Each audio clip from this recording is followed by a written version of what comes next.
Welcome to Donu's Week, which is about what I've been up to for the past 7 days. The people I've interacted with, the places I've been to, the things I've done and not done, and the thoughts I've had. Hello everyone. Thank God it's Friday. Welcome to Donu's Week, in which I tell you about some of the things that have been happening in Donu's world in the past 7 days. Well, it's been a really stressful week. There's a lot of terrorist activity going on in Nigeria where I am at the moment, but I'm not going to dwell on that in this video because I tend to talk about such things in my Wednesday videos, which are called Nigeria Unfiltered. Today, I'd like to concentrate on the fact that I've just lost a very, very nice friend. His name is Segun Awolowo. He was only 62 years old. He was the grandson of an iconic Nigerian politician and regional leader who was very much loved and respected in the southwest part of the country, which is largely occupied by the Yoruba tribe he belongs to. But he had a lot of fans in other parts of Nigeria as well, including me and my father. He was a man of discipline and integrity, and Segun inherited many of his good qualities, was humble, warm, and just an all-round great guy. So he passed away yesterday, and we wish to offer condolences to his wife, his children, and his elderly mother, who's also a very nice person. I don't know her really, but I met her once and she was so sweet. Sisi Abba, they call her. Anyway, Segun, we're really going to miss him. A lot of people are distraught. And I was in tears last night when I was looking at my phone at a couple of messages he sent me because we had agreed that I was going to profile him and talk about the work he has been doing over the years. He had this very distinguished surname, Awolowo, but he wasn't a boastful man or an arrogant man. And the way he approached the possibility that I would profile him was so endearing. And I'm just sad that I can no longer write something that he will see.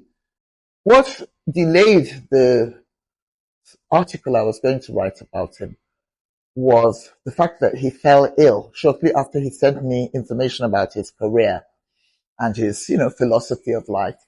And so I hadn't seen him for quite a while. And I don't know why I just assumed he'd get better and we'd wrap the whole thing up before the end of the year. But he didn't get better. So farewell to a really, really great Nigerian of my generation.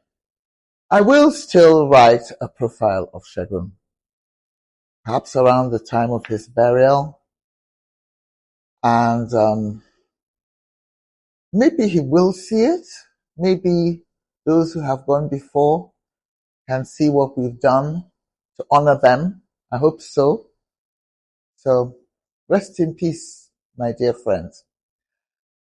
Well, it hasn't all been doom and gloom this week with terrorists and jihadis and friends leaving us behind. Something nice happened this week, which was the launch of a book by Obong Victor Attah, one of the most respected men in Nigeria today. He's a politician. He used to be governor of Akwa Ibom, which is a state in the oil-producing region on the southern coastline of Nigeria. It's actually next door to my state, which is called River State. And he has written a book about his life. He was an artist. You call him an artist actually, but primarily he was an architect of distinction. Before he went into politics, he was actually the first Nigerian licensed to practice architecture in the United States of America. And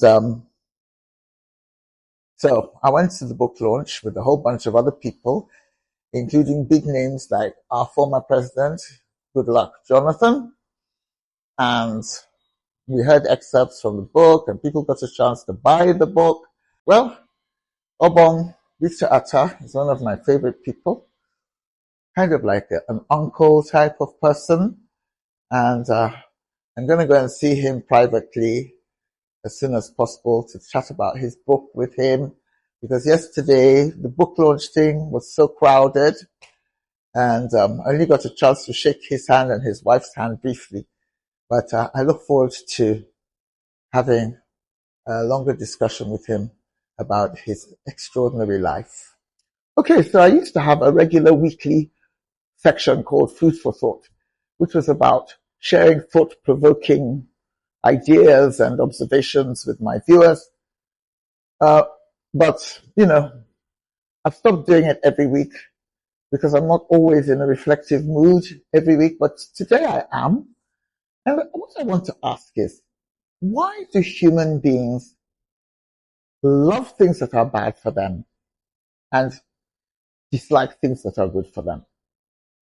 I mean, we love food, we love sugar, we love alcohol, we love lying around doing nothing. I mean, of course, there are exceptions to the rule, but I'm talking about the average person, not the type of person who loves to wake up at 5 a.m. to run a marathon.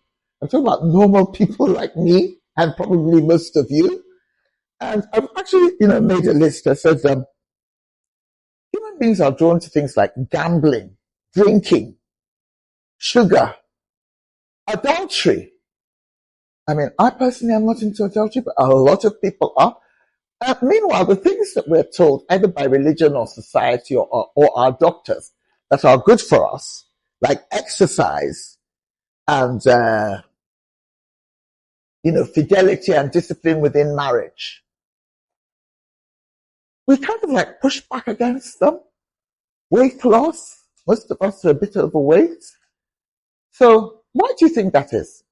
Why did God make us creatures of rebellion against things that are good and creatures who are drawn like moths to the flame of things that are bad? Even if you don't believe in God, there's something that drives, we were made somehow. So why were we made like this? Why can't we just naturally move towards things that are in our own interest? I mean, for example, I can't remember the statistics, but millions of Americans are diabetic and British and Nigerians, all caused by eating too much, not exercising enough, and all that stuff. Why is it that we like stuff that can almost kill us, or actually does kill us? There's a lot of heart attacks, and smoking causes lung cancer, and you name it. So I'd love to know why you think we've been made in that way, to resist the things that will keep us alive and keep us healthy, and keep us good and well behaved. And we tend to move a little bit towards the bad things. Okay, so why are human vices so endless? Why are people taking cocaine and crack and all those other terrible drugs that can kill? Why are people shopaholics? Why do they spend more than they earn? What the hell is wrong with us? I want to hear your views about this. Thank you very much for listening. See you next week.